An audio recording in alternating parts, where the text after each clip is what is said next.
وبركاته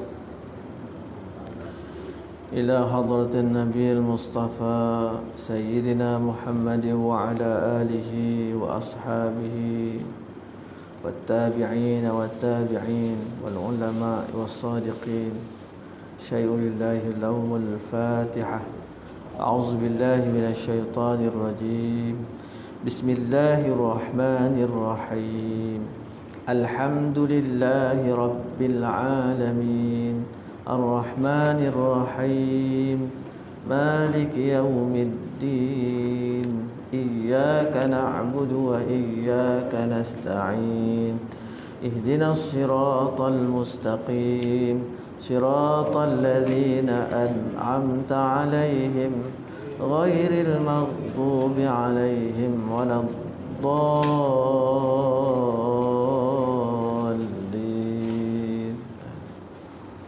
Bismillahirrahmanirrahim. Alhamdulillahi rabbil alamin wa bihi nasta'in. Wassalatu wassalam ala asyrafil anbiya'i wal mursalin sayyidina Muhammadin wa ala alihi wa sahbihi ajma'in. Allahumma inna nas'aluka ilman nafi'a wa rizqan tayyiba wa amalan mutaqabbala. Allahumma la sahla illa ma ja'altahu sahla wa anta taj'alul hazna idza syi'ta sahla. Rabbi yassir wa la tu'assir. Rabbi tammim bil khair walhamdulillahi rabbil alamin. Alhamdulillahilladzi hadana li hadza wa ma kunna linahtadiya laula an hadana Allah.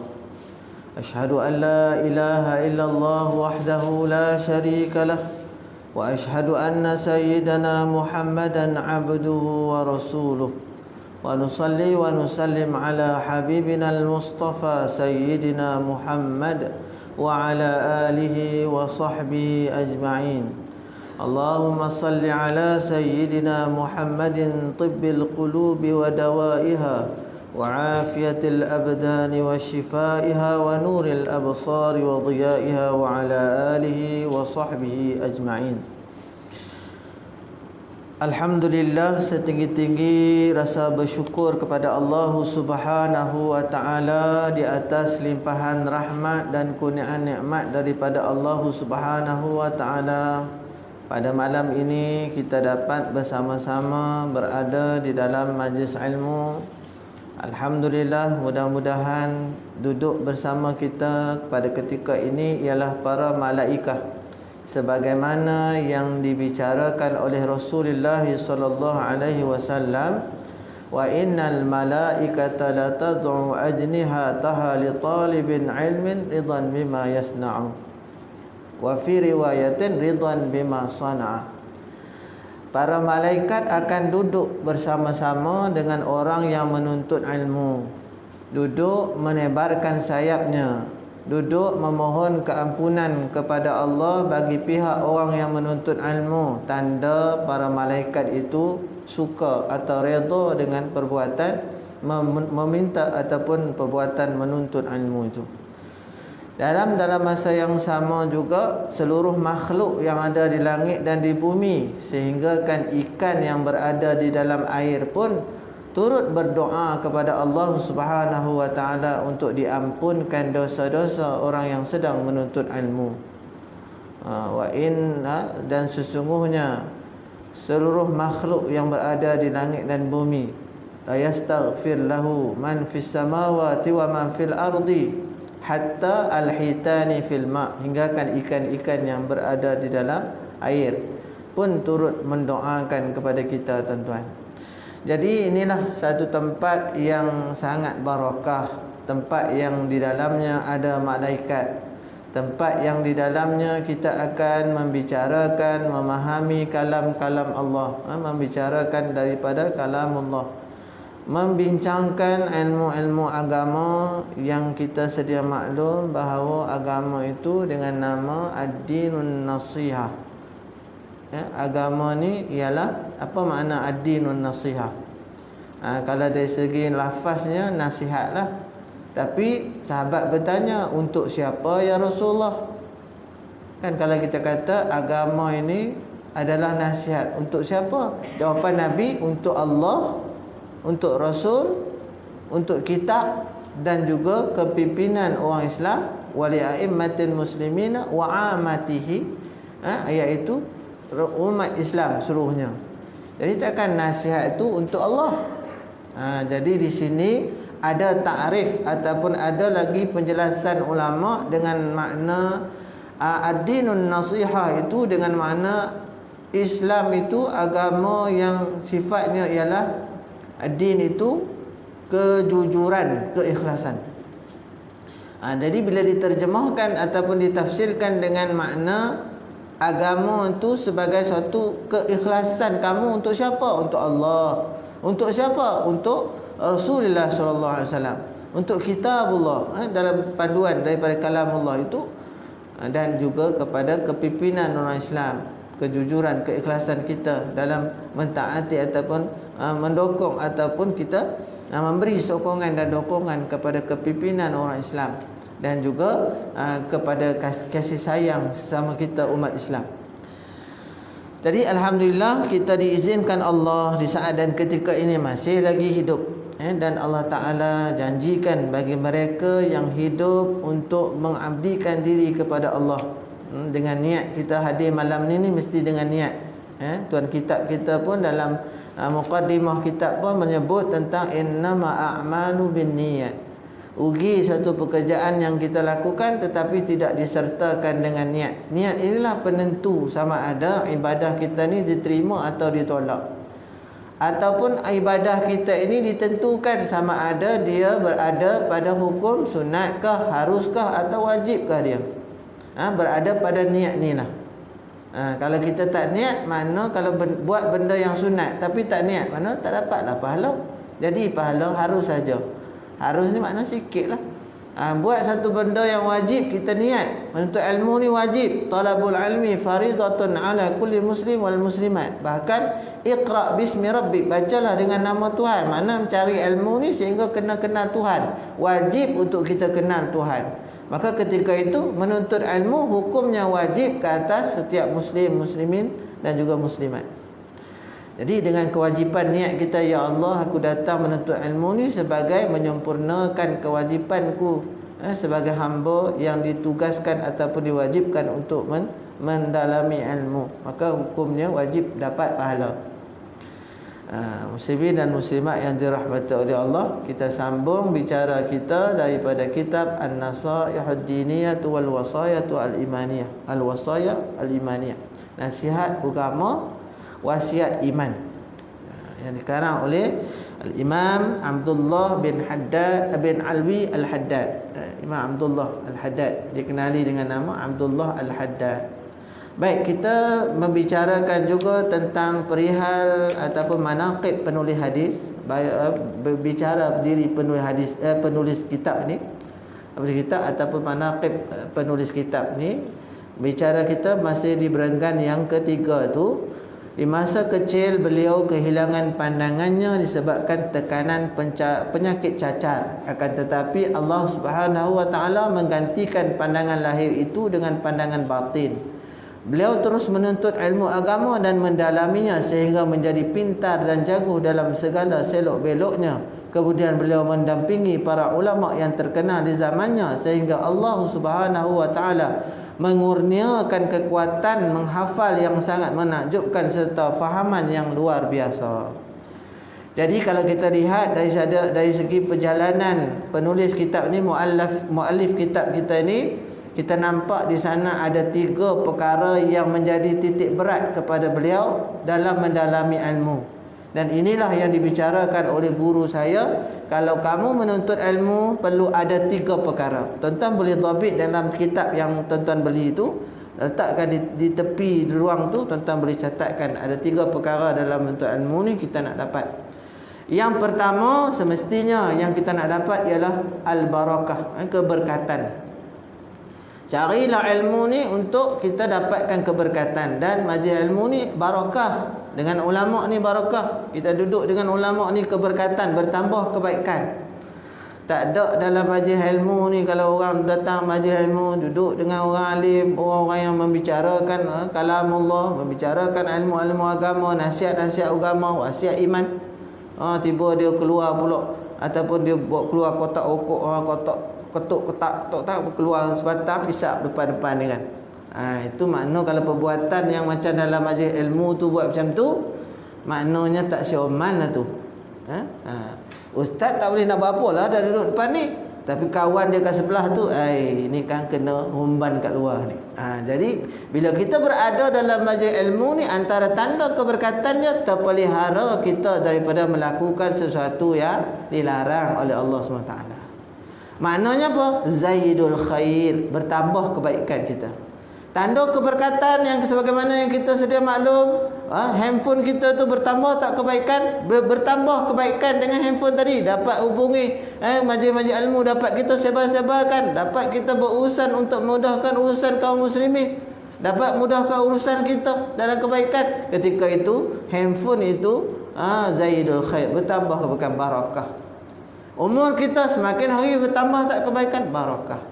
Dan menuntut ilmu, sebab itu kata Imam Ghazali rahimahullahu taala, hujjatul Islam, kata Imam Ghazali, man izdada ilma wa lam yuzdad huda lam yuzdad minallah illa bu'dan.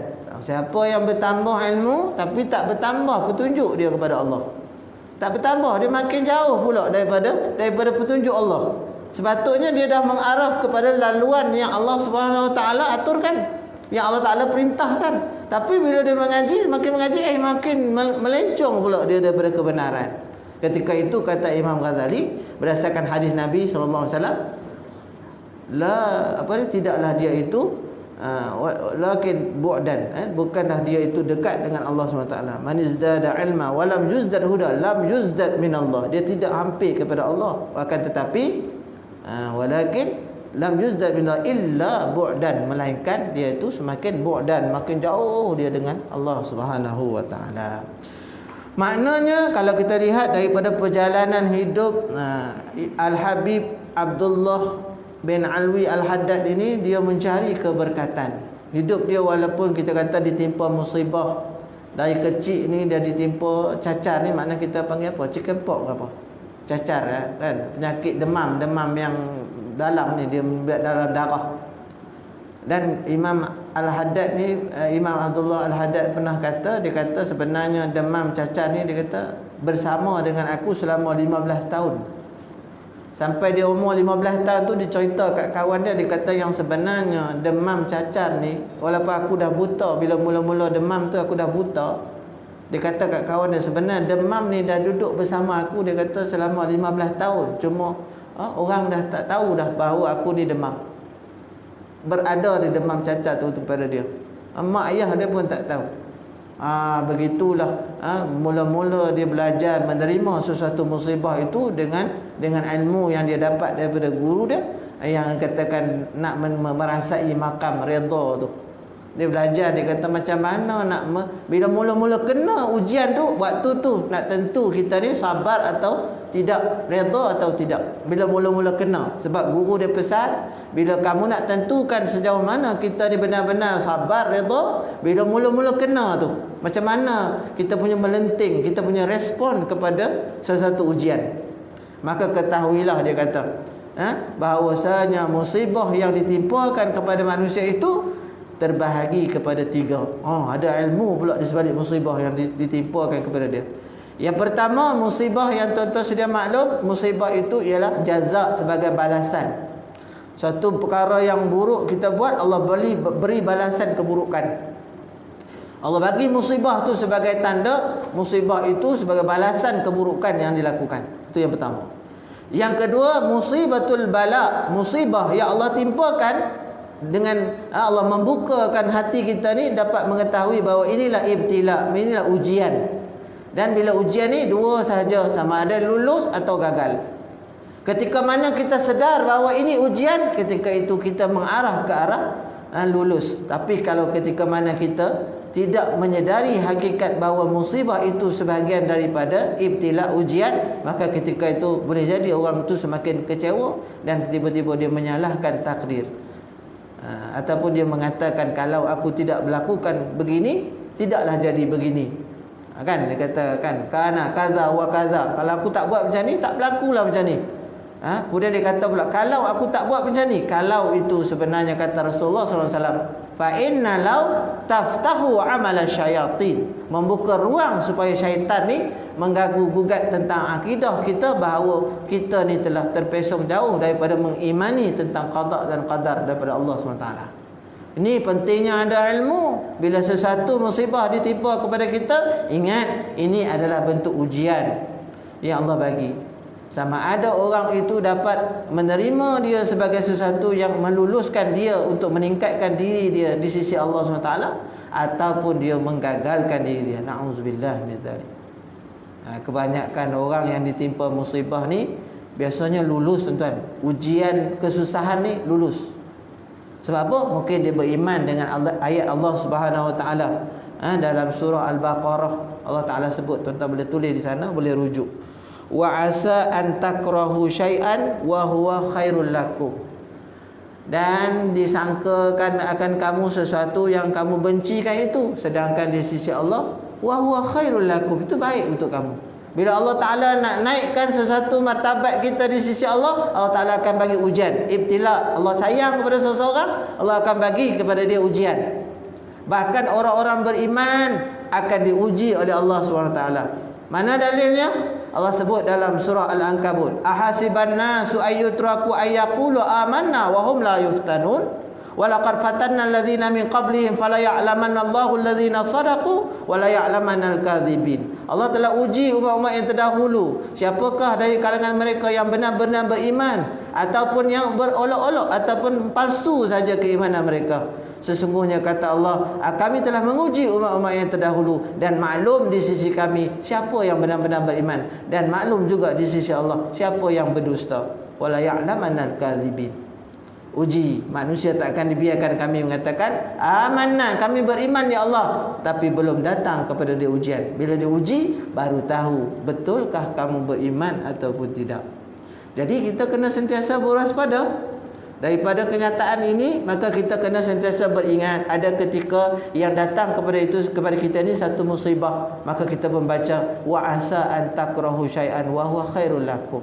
Mungkin apa yang aku tak suka ni sesuatu yang sebenarnya untuk membaikkan diri aku. Baca pula lagi tambahan ayat itu, sambungan ayat itu, wa asa an tuhibbu syai'an wa huwa syarrul lakum, dan kemungkinan juga baik di sisi Allah sesuatu benda yang kita kata sangka baik di sisi kita tu, mungkin dia sesuatu yang buruk untuk kita. Sebab tu dalam hadis Nabi kata ni'matani maghbunun fihima katsirun minan nas. Dua nikmat maghbunun yang sering manusia lalaikan. Maghbunun katsirun minan nas, ramai manusia, iaitu sihat dan masa lapang. Sihat masa lapang sebab dapat percuma, tuan-tuan, tak perlu dibayar dengan wang ringgit, tak perlu dibayar dengan sesuatu pun Tuhan bagi kat kita. Disebabkan kerana nikmat itulah ramai kata Rasulullah yang maghbunun, lalai, dilupakan, bahkan dilalaikan dengan nikmat tu. Bila sihat ni, bila kita akan rasa sihat tu satu bahagia bila sakit. Bila rasa waktu lapang tu satu yang sangat indah, sangat istimewa bila sibuk. Lepas tu Nabi pun sebut dalam hadis yang lain, Nabi kata irtanin khamsan qabla khamsin. Rebutlah 5 peluang sebelum sampai kepada kamu 5 yang menghilangkan peluang tu. Kan, daripada masa muda sebelum tua, daripada masa lapang sebelum sempit, sesak tadilah sibuk, daripada hidup sebelum mati, daripada muda sebelum tua, dan sebelum yang tadi sebelum kaya, daripada kaya sebelum miskin, ghinaka qabla faqri, yang terakhir hayaka qabla mautik, hidup kita sebelum mati. Bila dah mati dah tak ada apa lagi dah, peluang lagi dah. Maka sebelum sampai 5 peluang, 5 yang menghilangkan peluang tadi, selagi kita dapat peluang tadi, sihat, masa lapang ada, masih lagi kuat bertenaga, masih remaja, masih kuat, masih bertenaga, masih muda, kemudian kita ni masih hidup dan juga kita masih ada lagi harta kekayaan yang boleh kita manfaatkan. Tuan-tuan beli hari ni buku kitab kita ni harga RM35. Tuan-tuan, mungkin dengan RM35 yang tuan-tuan niat ikhlas untuk menuntut ilmu tu, itulah bayaran untuk tuan-tuan masuk ke syurga. Sebab siapa yang melalui satu jalan, berusaha untuk dapatkan ilmu, man salaka tariqan yabtaghi fihi yaltamisu fihi ilma, dalam lafaz yang lain, sahhalallahu lahu tariqan ilal jannah. Allah permudahkan jalan ke syurga. Dengan belanja RM35 beli set combo KFC belum tentu lagi ke syurga. Tapi dengan membeli kitab kita ni RM35, kita niat nak mengaji, nak faham satu ilmu, nak beramal dengan dia, nak memperbaiki diri, ketika itu Allah permudah dorongkan kita ke syurga, tuan-tuan. Tuan-tuan bayangkan hanya dengan RM35 untuk boleh masuk tiket ke syurga. Bayar tiket wayang pun lebih mahal daripada tu, tuan-tuan. Tu pun berpusu-pusu orang bayar, nak masuk juga. Sebab apa? Dia menampakkan satu yang menghiburkan dia. Tapi kita hari ini ceritalah hiburan yang ada dalam syurga tu. Tak sampai ke hati kita untuk rasa teruja nak mendapatkan syurga. Baik, jadi daripada pengarang kitab ni dia mengatakan bahawa musibah yang kedua iaitu ujian. Maka ketika mana ujian itu, imma syakira wa imma kafura. Sama ada kamu terus syukur kepada Allah atau redha kepada Allah, ataupun kamu kufur. Nauzubillah min dzalik. Yang ketiga, musibah yang ditimpakan ke atas manusia ni, kita kena yakin dan percaya sebagai tarbiyah. Musibah tu tarbiyah, didik. Di sinilah kita nampak bahawa musibah yang Allah bagi kepada Habib Abdullah Al-Haddad ini, beliau ambil sebagai didikan Allah terhadap beliau. Tuan-tuan, buta daripada kecil, tetapi kitab yang kita duk baca hari ni yang berusia 300 tahun ditulis oleh seorang yang buta, tuan-tuan. Pernah satu ketika seorang murid ataupun orang ni dia tak berapa nak confident dengan keilmuan Habib Abdullah Al-Haddad ni. Jadi dia pun bila dia rasa betul ke imam ni kan buta kan, dia pun panggil jadi tetamu dia. Hidangkanlah kopi, hidangkanlah minuman. Bila saat mana nak minum tadi, ada dua cawan daripada orang apa ni, tuan rumah tadi, tuan-tuan. Dia tak perasan dalam tu ada lalat. Tapi Abdullah Al-Haddad yang buta ni tadi, ketika orang tu nak minum tadi, dia tahan. Dia kata, nanti dulu, jangan minum lagi. Ada lalat dalam minuman kamu. Dia pun tengok, ya, orang yang celik tak perasan. Yang tegur dia sebut yang buta. Kan pelik. Orang yang buta, sepatutnya orang yang celik tu yang tegur benda orang yang tak nampak ni. Tapi orang yang tak nampak boleh tegur pula orang yang nampak. Di sini kita nampak membersihkan keraguan. Nah, ni antara sedikit ada karamah yang Allah Ta'ala nak tunjukkan. Macam mana seorang buta boleh, bukan nampak dalam cawan dia, nampak dalam cawan orang. Subhanallah wa bihamdih, subhanallahil azim. Lepas tu kalau kita baca ayat Quran daripada surah Al-An'am, surah Al-An'am kan, wa innahu mafatihul ghaib. Surah apa? Surah Al-An'am. Nah, surah Al-An'am ayat 59 hingga ayat 65. Tuan-tuan buka kitab, tengok tafsiran dia. Wa innahu mafatihul ghaib, yang kita boleh jadikan sebagai doa untuk mendatangkan kasih sayang Allah kepada kita. Baca ayat tu, surah Al-An'am, surah yang ke-6, surah yang ke-6 dalam Quran, ayat 59 hingga 65. Wa innahu mafatihul ghaib tu, sesungguhnya Allah lah kunci segala sesuatu ghaibiah. Baik, lagi kita akan bicarakan pada mukadimah kitab. Ini masih lagi kita bicara tentang manaqib penulis kitab kita. Baik, jadi ketika mana waktu kecil Imam Abdullah Al-Haddad ni, tuan-tuan, dia membesar dalam keadaan yang nenek dia pernah kata, wahai Abdullah, janganlah kamu seksa diri. Sebab apa? Banyak sungguh ibadah dia, tuan-tuan. Tuan-tuan bayangkan, dia pergi mengaji ni, dalam keadaan dia buta, dia pergi mengaji. Waktu tu dia masih kanak-kanak lagi. Masa tu dalam peralihan nak ke remaja tu, bila dia pergi mengaji, dia balik selepas duha, mengaji subuh lah, maknanya subuh-subuh mengaji lah dengan tok guru. Balik waktu duha tu dia singgah dekat masjid, dia sempat sembahyang kadang-kadang sampai 1000 rakaat solat sunat sampai zuhur, tuan-tuan. Nenek dia kata kamu ni dah tak macam kanak-kanak lain. 1000 rakaat solat sunat dia sembahyang sampai masuk waktu Zuhur. Betul. Kita hari ni kod lepas duha tu sembahyang duha, solat duha, kod sembahyang. Solat duha kadang-kadang tak tahu kat mana dia. Duha ni bila ustaz? Tu lagi parah. Duha ni waktu dia bila? Lepas asar ke? Tu cerah masa depan kalau macam tu. Jadi sejak wajib sembahyang sunat duha tu disambung pula dengan solat sunat lain. Sampailah Zuhur, lebih kurang 1000 rakaat solat sunat dapat dikerjakan. Ni antara amalan dia waktu kanak-kanak lagi. Sehingga kan mak dia tengok dia ni bersungguh-sungguh dengan ibadah ni. Mak dia pun nasihat, dia kata janganlah duk seksa diri tu.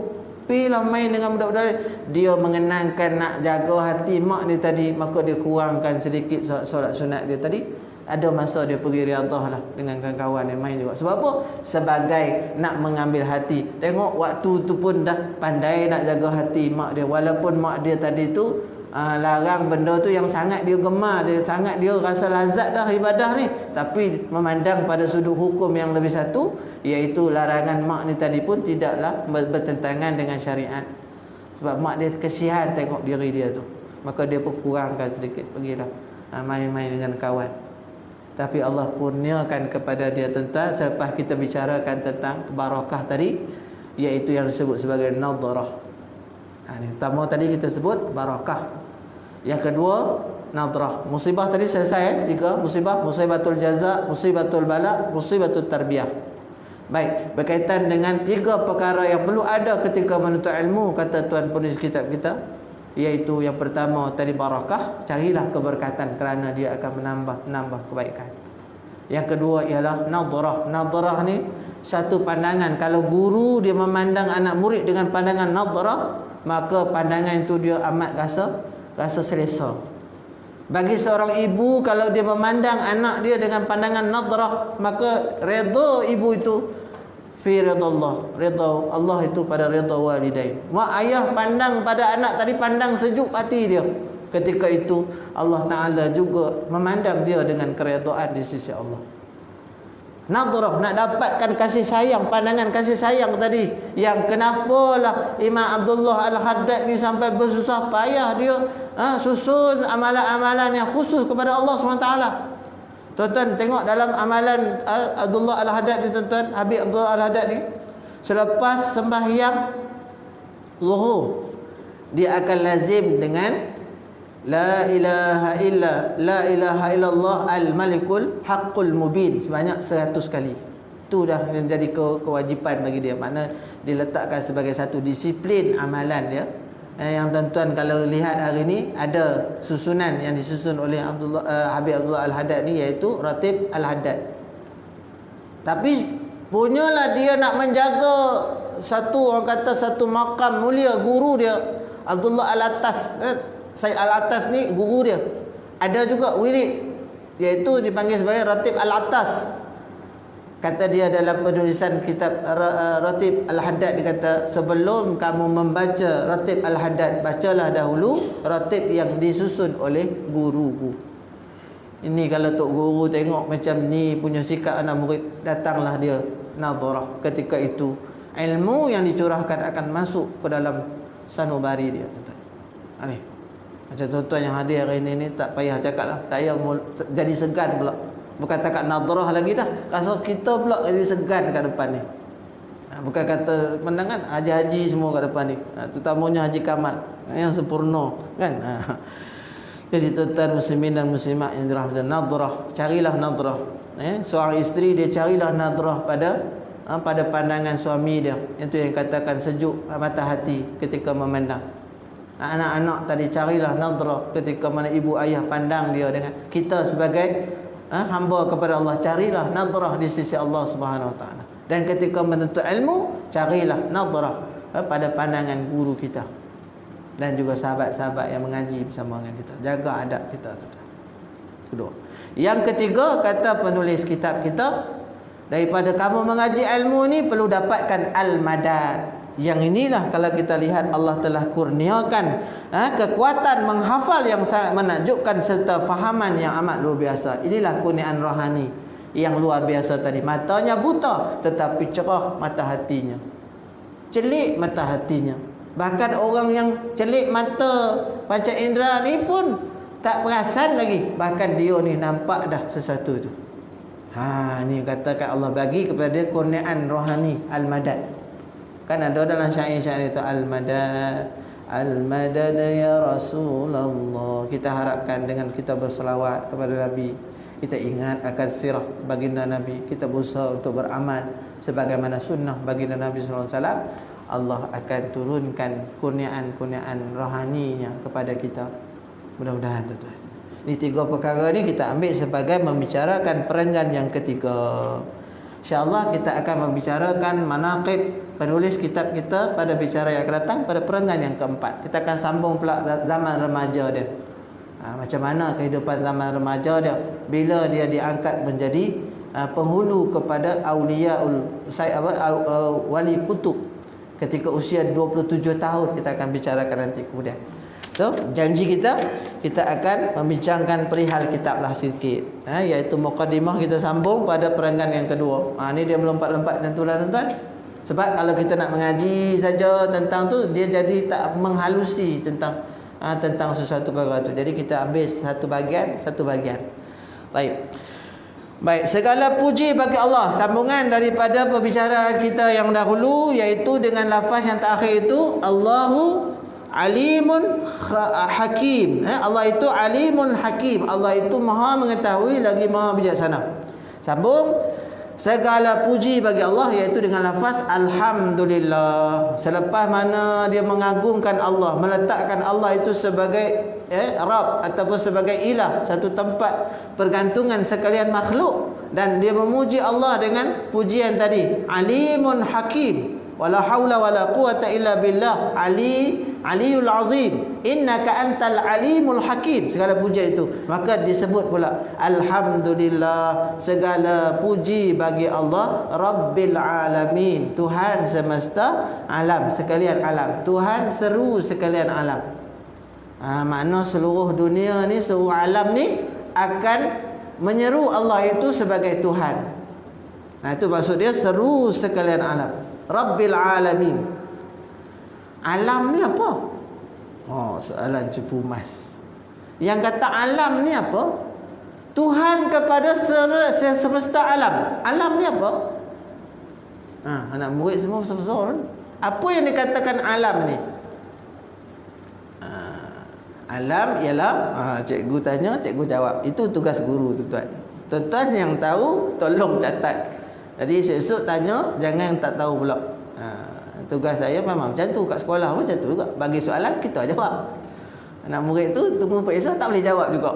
Pelik. Kita dah bagi jawapan kat dia. Sebab kita tak memaksa dia untuk menjawab. Apa hari ni kalau nak paksa menjawab live pula, memang tak dapat dah jawapan. Tak dapat habis. Kan? Tak habis mengaji, habis bateri. Nak tunggu. Baik. Alam ini ialah kullu mawjudin siwallah. Semua yang mawjud itu selain Allah, itulah alam. Alam pula terbahagi kepada berapa? Dua. Alimul ghaibi wa syahadah. Alam syahadah dan juga alam ghaib. Yang kullu mawjud siwallah ni terbagi kepada dua, iaitu yang pertama alam syahadah. Apa dia alam syahadah? Sesuatu yang kita boleh tanggapi dengan panca indera kita. Apa panca indera kita? Mata boleh nampak, telinga boleh dengar, hidung boleh hidup, wanginya boleh hidup. Makna tu satu yang syahadah, boleh ditanggapi oleh panca indera. Telinga boleh dengar, mata boleh lihat, pendengaran kita boleh dengar, penglihatan boleh lihat, hidung kita dapat hidung, kulit dapat sentuh. Lagi apa lagi panca indera kita? Lidah dapat rasa, masin, masam dan sebagainya. Itu syahadah. Walaupun kita kata pedas tu duduk di mana, manis tu duduk di mana, tapi dapat rasa, itu termasuk dalam alam syahadah. Tanda ada manis tu tanda adanya gula. Boleh tunjuk manis tu mana? Adakah manis tu dekat gula atau manis tu di lidah? Nak tanya tuan-tuan ni, yang kita duk rasa manis tu duduk di gula ke duduk di lidah kita? Saya macam mana pula? Mana pula lidah kita ada rasa? Lidah kita ni alat untuk merasa. Yang manis tu tetap ada pada gula. Bukti dia kalau lidah pada gula tu kita letak pada lidah semut, manis tak dia rasa? Tetap dia rasa manis. Mana bukan pada lidah kita ni yang ada manis tu. Di sini adanya dipanggil sebagai kalau mengaji sains dipanggil reseptor kan. Impuls yang dibaca tadi dibaca oleh akal, manis ditafsirkan. Tuan-tuan, subhanallah. Satu saraf yang Allah letak pada lidah kita ni banyak dari rasa kat sini. Takkan bila kita mengecapi satu makanan tak sempat kita nak ucap bismillah, tak sempat kita setelah menikmati hidangan yang begitu lazat, nasi tomato, ayam masak merah, tuan-tuan, sedap bukan main lagi. Saya dah jeling tadi tu. Dah tak keruan tuan-tuan kalau yang dah tengok hidangan tadi tu. Tak jadi nak ngaji ni. Nampak tengok ustaz, apa pasal nampak paha ayam masak merah ni? Si tomato pula, subhanallah. Bila kita kecap makan tadi, tiba-tiba tak sempat pun kita nak ingat nak ucap alhamdulillah Tuhan yang bagi diri rasa ni. Waktu tu tuan-tuan, leceh orang kata leceh semua. Makan sampai orang kata kan. Tiba-tiba nak kata alhamdulillah. Kalau sedawa pula tu buruk benar bunyi macam himar. Bunyi macam ya Allah. Jadi tuan-tuan, janganlah kita jadi orang yang tak menghargai sesuatu yang Allah bagi kat kita. Ni syahadah ni yang kita dapat rasa angin ni. Nikmat Tuhan bagi. Tadi mati sekejap elektrik tu, ya Allah, rasa panas pula. Tiba-tiba pak ada orang angin, alhamdulillah, rasa. Alam syahadah. Allah tahu tak tentang alam syahadah? Semua Allah Ta'ala tahu. Mana dalil? Alimul ghaibi. Kemudian yang kedua, alam ghaib wa syahadah. Alam ghaib, iaitu panca indera kita tak dapat nak tanggapi. Macam mana yang katakan malaikat? Saya baru ni malaikat ni. Malaikat subuh ni nama dia. Itu bukan malaikat, itu perfume yang kau letakkan, pewangi itu, nama dia malaikat subuh. Tuan-tuan, sesekali tukarlah pula bau apa ni? Ni bau malaikat maut. Kan lari semua orang. Apa bau ni? Malaikat maut. Tak ada bau tuan-tuan. Habis itu macam mana? Tak ada macam. Habis itu lagu mana? Tak ada lagu. Sebab apa? Ghaib. Benda ghaib. Ada tak? Ada. Mawjud. Siwallah. Illa. Tak siwallah. Jadi mawjud. Syaitan ada tak? Bau macam mana? Tak ada bau. Tapi dia jahat. Jahat. Macam mana pula kata macam Allah yang kata dia jahat? Memang perangai dia jahat. Manusia ni ada tak perangai jahat? Lebih jahat pada syaitan pun ada. Ada tak manusia yang jadikan syaitan yang tak nampak tadi tiba dia jadikan kawan? Ada. Mana dalil? Innal mubadzirin kanu ikhwana syayatin. Orang bazir itu itulah dia duk berkawan dengan syaitan. Kau ni kawan dengan aku tapi membazir. Takkan aku ni syaitan pula? Kita katakan. Pesan dekat dia. Orang yang membazir itu syaitan. Banyak ketika hari ni kita lihat banyak orang membazir. Kadang-kadang makan nasi ni tak tahulah apa sebab. Yang last tu yang dia tinggal tu satu. Memanglah dia akan tinggal jugalah dalam pinggan tu. Ambil banyak sangat ustaz. Siapa suruh ambil banyak? Kan tamak tu juga daripada syaitan. Ketika kita nak ambil tadi, syaitan dia pun main dengan peranan dengan nafsu tadi. Ambil lah banyak sikit, sedap ni. Makan-makan, sebenarnya dia menipu kita je. Tak sedap mana pun. Kita pun dah rasa kenyang lah. Tadi dah makan. Makan lagi. Sudah waktu tu tinggal. Waktu tinggal tu, syaitan kata tinggal lah. Dah kenyang tu. Tak baik. Benda-benda ni nak paksa-paksa lagi. Ketika tu dah masuk pula pembaziran. Berjayalah syaitan dalam misi dia. Bukan daripada akhir tadi tu. Yang mula-mula tadi pun dah berjaya dah. Ni kita kena halusilah kalau tuan-tuan belajar dalam kitab Tablisul Iblis tu. Dalam kitab tu diceritakan macam mana belitan iblis yang mengganggu gugat kita supaya kita ni terpesong jauh. Jadi alam yang kedua iaitu alam ghaib, tidak dapat ditanggapi oleh panca indera kita.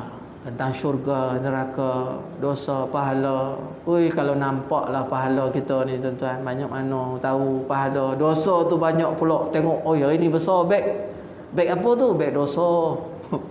Kan? Beg dosa. Dah bila lagi nak apa tak tahulah. Aku ni pun tak ada masa pula nak kurangkan bebanan ni. Kalah dosa dia. Kok nampak tapi tak nampak. Jadi yang bila tak nampak ni tak tahu nak bertaubat ke mana. Jadi yang tu masalah. Kok nampak pula pahala orang, dengki pula. Pahala dia banyaklah, pahala kita kurang. Tebuklah lubang beg dia tu. Biar pahala tu jiji kan jatuh. Dengki pula. Itu masalah. Jadi bila dah perkara itu termasuk dalam perkara gaib, adillah di sisi Allah. Siapa yang menjaga baik-baik perkara yang berkaitan kebaikan ni, maka dialah yang Allah Taala kata, wa may ya'mal mithqala dzarratin khairan yarah wa may ya'mal mithqala dzarratin syarran yarah. Besar zarah pun tetap Allah Taala akan kira kebaikan, dan keburukan pun Allah Taala akan tetap kira walaupun sebesar zarah. Adillah. Sebab kita tak nampak dosa dan pahala ni. Kebaikan, keburukan kita tak nampak. Tuan-tuan muslimin dan muslimat yang dirahmati Allah, maka puji tadi, tuan kitab pujilah. Ustaz takkan malam ni mengaji pasal alhamdulillahirabbil alamin je? Nak buat macam mana? Itu ilmu dia. Maka kenapa puji? Puji itu pula dibahagi kepada berapa? 4. Pula dah. Tadi berapa orang tadi tu? Alam bagi kepada 2. Alam syahadah, alam ghaibiat. Jadi dah dapat dah. Sekarang pergi kepada pula pujian itu terbahagi kepada 4. Yang pertama, puji qadim bagi qadim. Allah Taala tu qadim. Dia puji zat dia sendiri. Allah Taala puji zat dia sendiri. Allahu la ilaha illa huwal hayyul qayyum. Allah lah Tuhan yang tiada selain daripada dia. Huwal hayyul qayyum, dia itu maha hidup lagi maha mentadbir ke alam ni. Hayyul qayyum. La ta'khudhu sinatun wala naum. Dia tidak mengantuk, bahkan tidak ada pula tidur dia tu untuk mentadbir ke alam ni. Siapa yang puji itu? Allah lah. Mana dalilnya? Kalamullah. Allah memuji Allah SWT. Wa indahu mafatihul ghaib. Di sisi Allah lah tahu segala sesuatu ghaib. Mana siapa yang puji Allah Taala tahu segala-galanya tu? Allah sendiri. Qadim memuji qadim. Tu pujian yang tertinggi lah. Baik. Yang kedua ni puji qadim bagi makhluk. Puji qadim bagi makhluk. Allah Taala puji kepada yang makhluk ni, sifat dia apa? Hadis. Hadis ni mana fana, dia bukan binasa, dia akan sifat dia baharu. Hadis ni baharu, dia yang tiada diadakan. Allah itu qadim, tiada ada dan tiada diadakan. Allah itu qadim, kekal. Macam mana? Tak ada macam lah. Habis tu lagu pun tak ada lagu. Memang dia macam tu, berdirinya Allah Ta'ala itu dengan sendirinya. Jadi zat Allah kita tak boleh nak kita cuba menggunakan akal. Tafakkaru khalqillah. Kalau nak fikir apa yang Allah Taala ciptakan. Wala tatafakkaru fi dzatillah. Jangan kau duduk nak menghuraikan, nak menghalusi zat Allah Taala tu sekadar untuk kita nak memahami Asmaul Husna tu, zat-zat Allah yang sempurna itu memadai dah. Akal kita boleh sampai dah setakat tu. Tapi nak mendalami macam mana yang kata Allah itu berdiri dengan habis. Jadi tak lain dan tak bukan, dia akan dapat gambaran tasbih. Dia akan membayangkan Allah Ta'ala itu dengan makhluk. Macam orang bayangkan syurga tu kan, dia kata pergilah ke nilai 3 tu, syurga pakaian, syurga membeli belah. Tanya dia, pernah pergi syurga ke? Habis tu kenyataan dia bukan main lagi. Kalau nak membeli belah pakaian-pakaian syurga, gedung pakaian syurga, tuan-tuan dia tahu dia letakkan. Syurga lah dia kata dekat situ. Tanya dia, syurga tu macam mana? Ataupun dia membayangkan rumah ni dah macam neraka. Tanya dia, pernah ke? Tak pernah. Jadi tak pernah, jangan kita duk bayangkan. Tak boleh. Tak sampai kepada akal kita untuk membahaskan perihal sesuatu yang ghaibiat tu. Cuma kita beriman, itu yang dikatakan sam'iyat pula. Kenapa perkara ghaibiat itu dinamakan dengan perkara sam'iyat? Kita beriman hanya dengan dengar daripada dalil saja. Kan cerita tentang malaikat, macam mana malaikat? Memang tak ada macam, tak tahulah macam mana, Allah alam. Tapi macam mana Allah Ta'ala sebutkan malaikat itu dalam Quran? Apa dia? Alaiha malaikatun ghilazun shidadun la ya'sunallaha ma amarahum. Ada pun malaikat yang menjaga neraka itu, sifatnya, layanannya keras, ghiladun, syidadun, dahsyat. Bongih. Syidad. La ya'sunallaha ma amarahum. Dia ni sifat malaikat ni, dia tidak sekali-kali engkar kepada apa yang Allah Ta'ala perintahkan kepada dia. Kita beriman macam tu sajalah. Kok yang macam mana yang kata malaikat tu tidak berjantina, malaikat itu diciptakan daripada cahaya, Allah Ta'ala sebut. Tak berjantina tu mana dalil? Tak ada. Tapi macam mana kita kata dia tak berjantina, dia tidak makan, tidak minum? Ulama dia membuat sesuatu itu supaya apa? Anti kepada kita salah faham tentang malaikat. Mana bila kita sebut dia tidak berjantina, tidaklah nampak pada dia itu seperti mana manusia. Dan tidaklah berlaku amalan rasuah kepada malaikat muka dan nakir. Kok dah dia tahu malaikat ni makan minum, dia pun hidangkan makanan yang sedap-sedap kepada malaikat. Nanti bila dia mati esok, bawa masuk dalam kubur sekali makanan ni, dia nak mempelawa kepada malaikat muka nakir tu supaya dia leko makan nasi nasi tomato tu. Jadi tak adalah dia soal soal muka nakir ni, soal kubur. Dah tahu pula malaikat ni dia berjantina Agak-agaknya muka nakir ni laki kan. Tolong order sekejap wanita Miss of the Year tu, Ratu Cantik Dunia, tolong masukkan sekali dalam kubur tu. Saya nak offer dekat malaikat tu sebab dia berjantina kan. Jadi dia berkeinginan untuk kepada lain gender tu. Maka ulama kata maka dia itu tidak tapi dalam Quran sebab apa? La ya'sunallaha ma amarahum saja. Malaikat ini satu zat yang sekali-kali tidak pernah mengingkari apa yang Allah perintahkan kepadanya. Apa lagi? Allah Ta'ala kata malaikat itu akan duduk di aras dan dia akan bertasbih kepada Allah. Itulah keadaan dia macam mana, wallahu alam. Allah Ta'ala sebut macam tu saja. Maka kita beriman kepada malaikat tadi ni dengan sam'iyat, dengan kita dengar dan terus kita ambil keimanan. Tak perlu kita duk bahaskan pula. Kan? Tu masalah bila letak minyak wangi malaikat subuh tu. Masalah. Kan? Carilah jenama lain. Letaklah imam subuh ke. Baru boleh baru imam subuh. Tak ada masalah. Sebab imam tu perkara yang mawujud, yang sifatnya syahadah. Faham ya? Alhamdulillah. Sebab tauhid. Kenapa dia mulakan dengan alhamdulillahirabbil alamin? Sebab itulah kalimah tauhid juga, termasuk dalam kalimah tauhid. Puji tadi, puji qadim bagi qadim, puji qadim bagi makhluk. Allah puji makhluk dia. Allah puji makhluk dia tuan-tuan. Kalau siapa yang Allah Ta'ala puji dia ni, masya-Allah, tabarakallah. Mulialah sungguh. Allah Ta'ala puji Nabi Allah Musa AS. Allah Ta'ala puji Nabi Muhammad SAW dalam Quran. Allah puji makhluk dia. Allah puji orang-orang yang beriman. Allah puji kita tuan-tuan. Kalau kita membaca Alhamdulillahi Rabbil Alamin, Allah kata Hamidani Abdi bi. Dalam hadis Qudsi Allah Ta'ala sebut bahawa ketika itu aku menyebut kepada seluruh penduduk di langit, tengok sekarang hamba-hambaku sedang memuji aku. Tuan-tuan, macam mana kita nak dapat pujian khadim kepada makhluk? Kita ni makhluk, nak dapat pujian daripada Allah SWT. Hari ni kalau orang dianugerahkan anugerah perkhidmatan cemerlang, rasa macam hilang segala kelelahan dia dalam bekerja ni, macam-macam masalah ni, tiba dia dinobatkan ataupun diberi anugerah perkhidmatan cemerlang. Haji Kamal berapa kali anugerah perkhidmatan cemerlang? 3 kali. Saya baru rasa sekali. Tu pun dah rasa kombang lain macam tuan-tuan. Tuan bayangkan kan, 10 tahun perkhidmatan dapat sekali anugerah perkhidmatan cemerlang. Ya Allah. Kan ada apa sangatlah. Kita kata ada lah juga kan, 1000 kan. Lepas tu ada sijil tu. Sijil tu lah kalau boleh nak besarkan lagi tu, nak frame kan. Gambar yang main duduk depan terima anugerah tu kan, senyum dia tu, saya tengok, kenapa aku senyum macam tu? Dah tak ada rupa aku. Tak tahu dia datang sendiri tu. Perasaan dalaman suka sangat tu.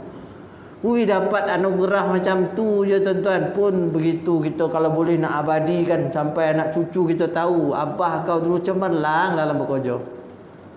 Tiba-tiba dalam kita nak mengambil pandangan kecemerlangan kita di sisi Allah Ta'ala, kita tak berusaha ke arah tu. Ini masalah kita. Kita lah ni yang cakap ni pula kita teruk ni. Tuan ni ramai dah elok dah ni. Dah ada amalan yang khusus dah. Dah macam Imam Abdullah Haddad dah. Dah ada dah bacaan khusus dah pagi 1000 kali. Tuan-tuan bayangkan amalan dia la ilaha illallah tu sehari kurang-kurang 1000 kali. Masuk bulan Ramadan 2000 kali sehari. Kalau 6 hari bulan Syawal jumlah lebih kurang 70,000 kali. Oh, digandakan sebab rasa bersyukurnya dianugerahkan Allah bulan Syawal tu. Maka la ilaha illallah tu digandakan sampai 70 kali, 70,000 kali 6 hari 6 Syawal tu.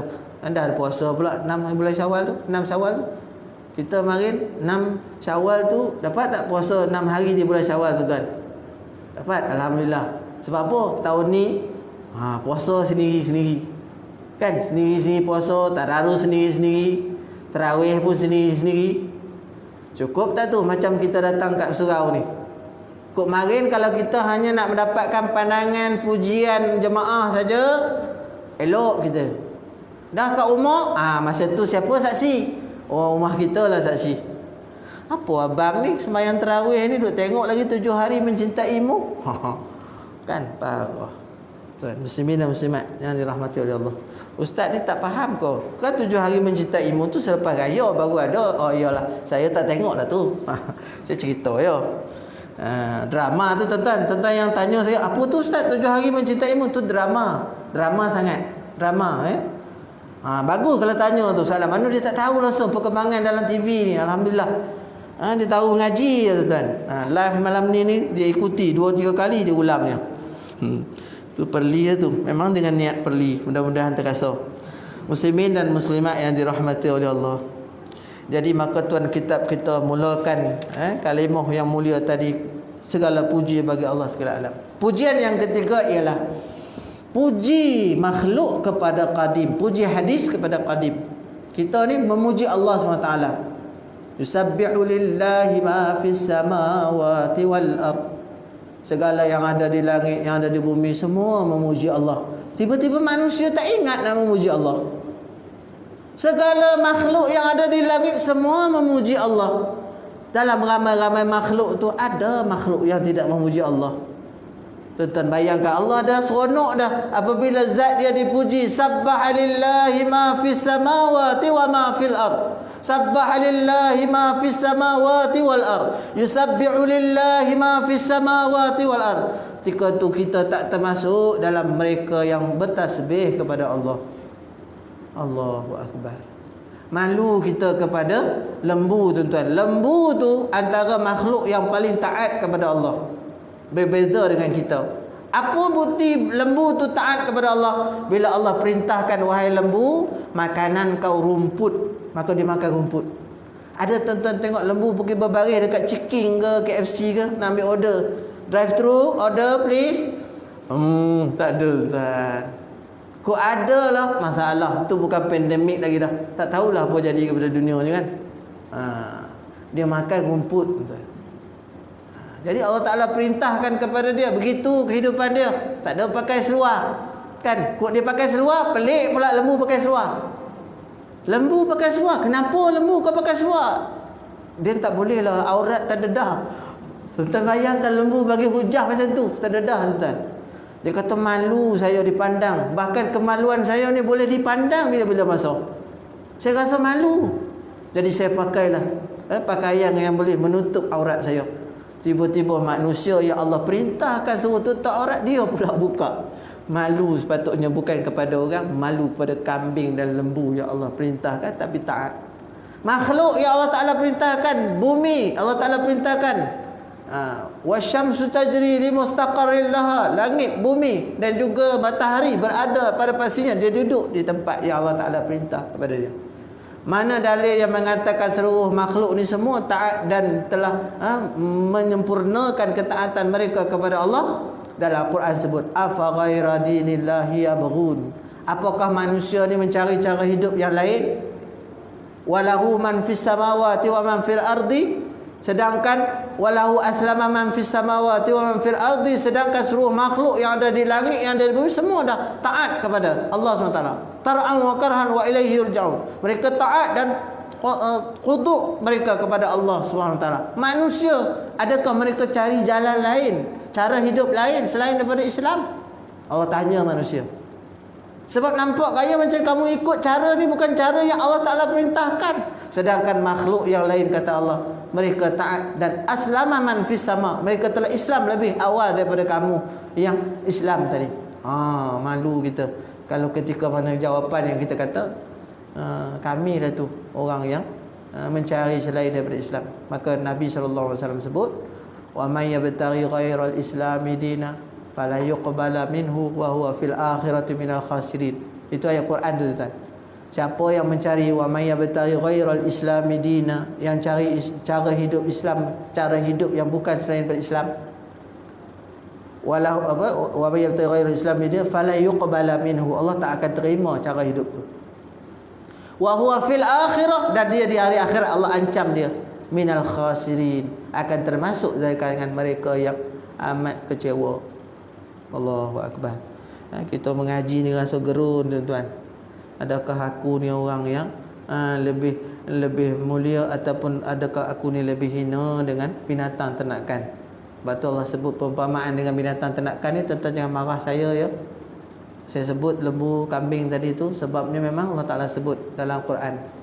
Lahum qulubun la yafqahuna biha, walahum a'yunun la yubsiruna biha, walahum adhanun la yusma'una biha, ulaika kal an'am.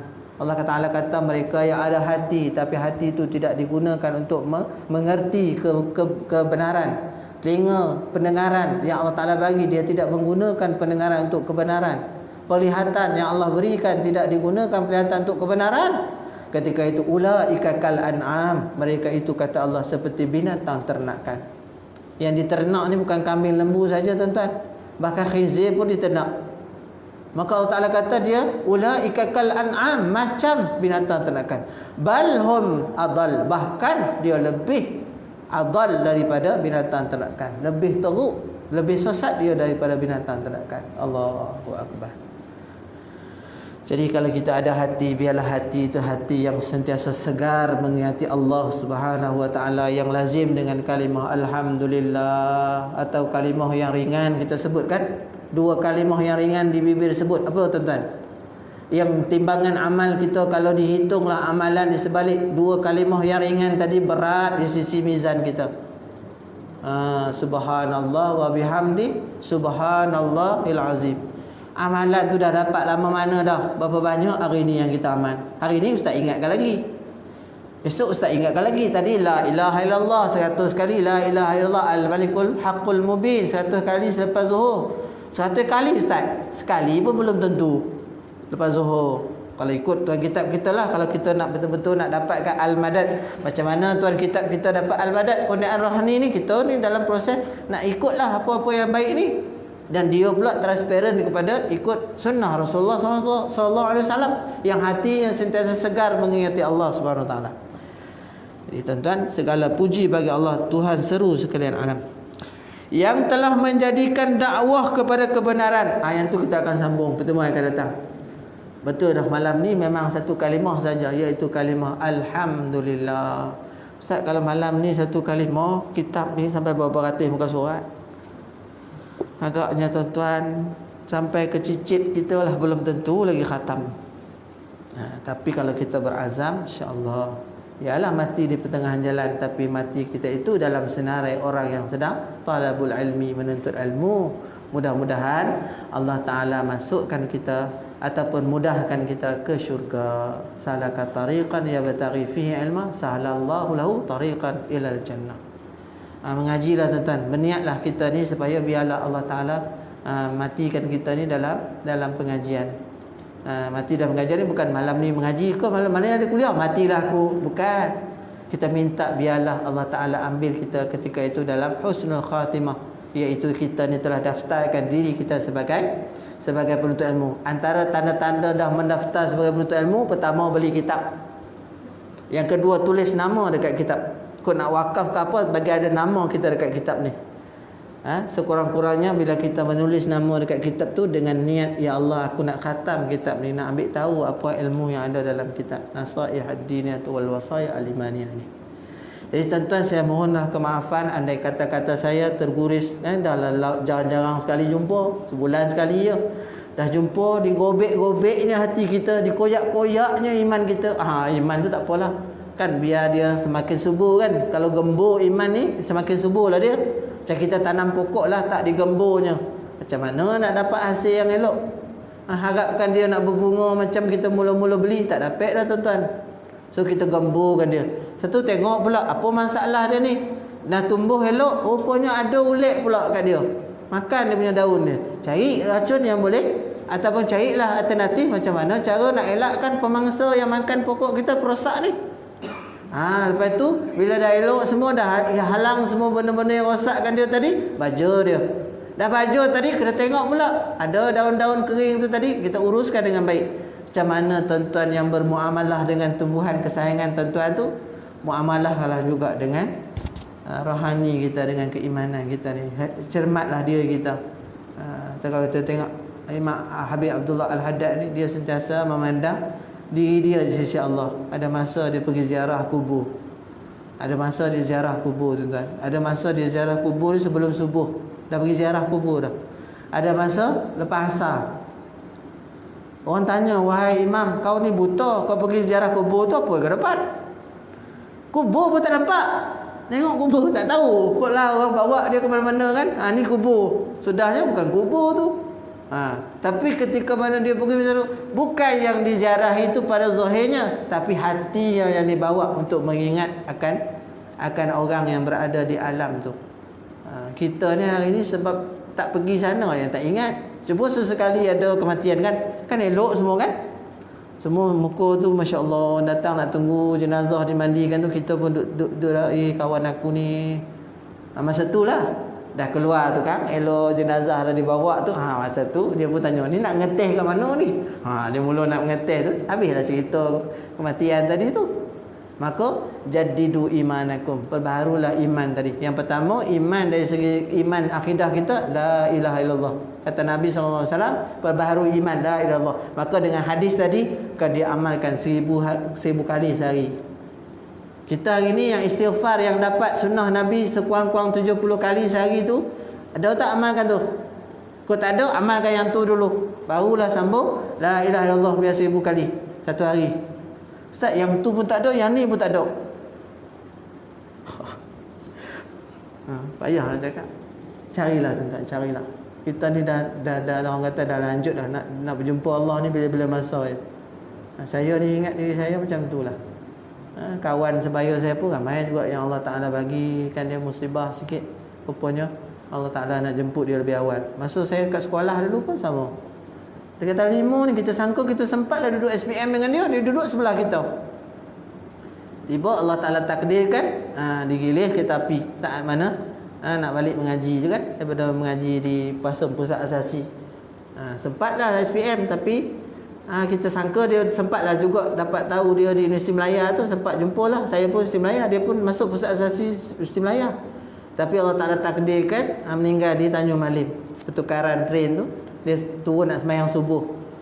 Moga Allah Ta'ala letakkan dia sesuai dengan nama dia, Muhammad Firdaus. Kawan baik saya dulu. Meninggal lah masa umur, masih lagi umur 18 tahun. Ini dah Allah Ta'ala lanjutkan daripada kesedihan saya masa tu, Allah lanjutkan sekarang dah 35 tahun dah tuan-tuan. Berapa tahun dah Allah lanjutkan. Terkenangkan tu memang kita teringat lah. Tapi bila kita tak terkenangkan kematian ni, tu yang kadang-kadang kita ni melala kata kan, kita merayap kata. Jadi mudah-mudahan apa yang kita sebut ni memberi satu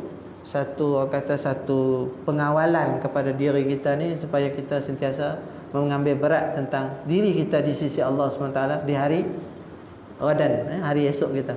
Ya ayyuhalladzina amanu taqullaha wal tanzur nafsum ma qaddamat lighadin wattaqullaha innallaha khabirum bima ta'malun. Kerana Allah itu mengetahui amat mendalam apa yang kamu kerjakan.